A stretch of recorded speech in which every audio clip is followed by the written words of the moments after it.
Hey everybody, happy Sunday to all of you, and I thank you for tuning in to my weekly top 5 cigar picks. You guys know the drill. These are the cigars I've been smoking this week, and I'm inviting you to smoke them for your week of cigar smoking.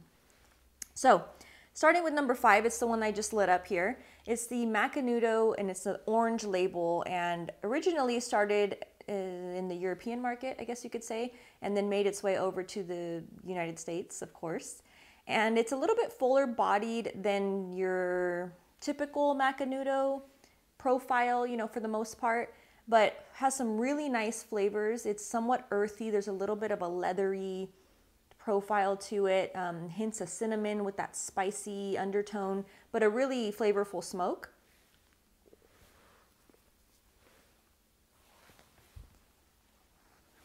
Number 4 this week is the Alec Bradley Prensado, the Lost Art. I actually had somebody ask me about this cigar not too long ago.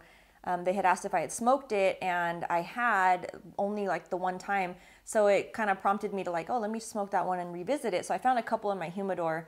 But this one, it's a tasty little smoke. It's a nice little box pressed fun guy.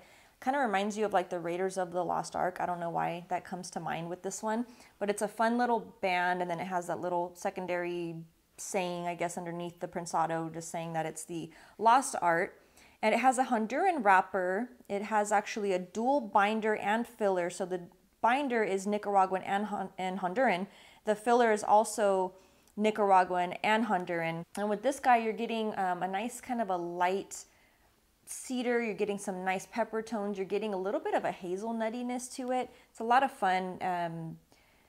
A good stick. I actually like this one. Probably not better than the original Prensado, but it's a nice little change up.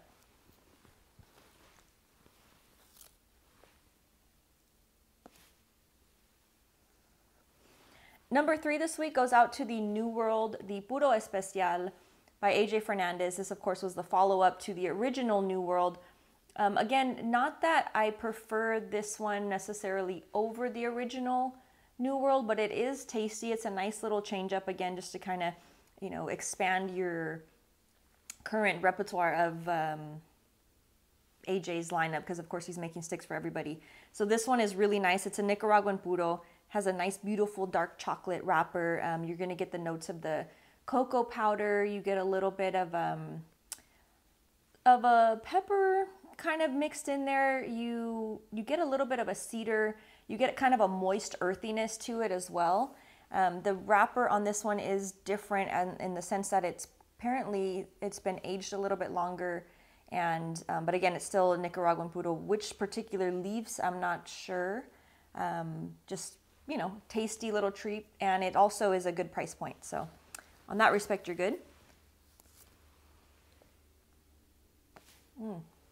Number 2 this week is one that it's been around for a little bit. I haven't smoked it a whole lot. I just kind of found these. I actually had a couple in my humidor, and then I was sent some, so it was really nice to try this one out. This is the Byron.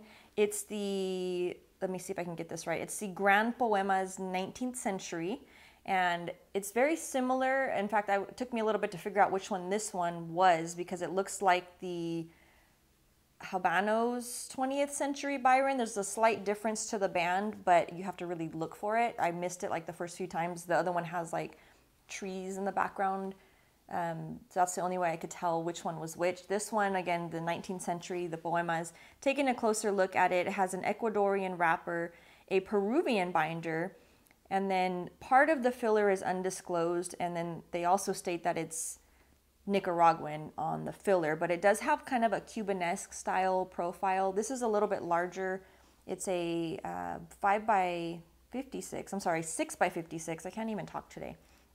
It does have that Cubanesque type of profile, light on the cedar, little bit of the pepper. You get a hint of like the very mild anise. You get a little bit of a raisin in the background, but it's a very nice flavor to it. It's just, again, it kind of is reminiscent of like a Cubanesque style of a smoke. A little bit heavier on the price point, but the construction is good and it does have good flavor, so definitely one that you should try out.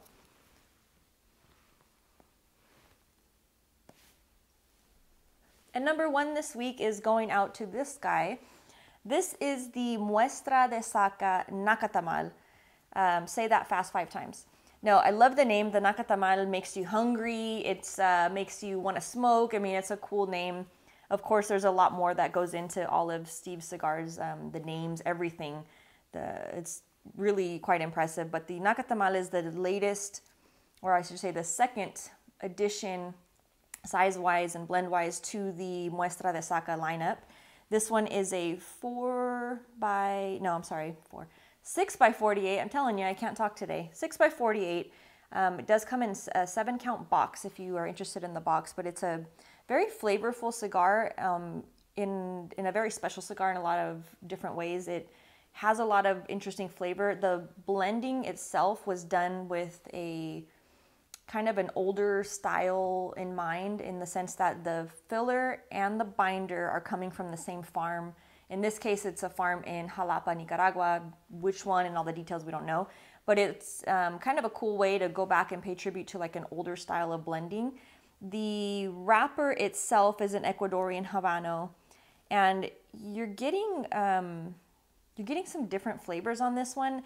It's bold. It's kind of like a what do you call it? Like a special, like a baby, like the brain, not a brainchild, but like just a special piece of Steve Saka, I guess you could say. So it's something where he blended it for his taste, and definitely something that you would want to try out. It's a really tasty cigar.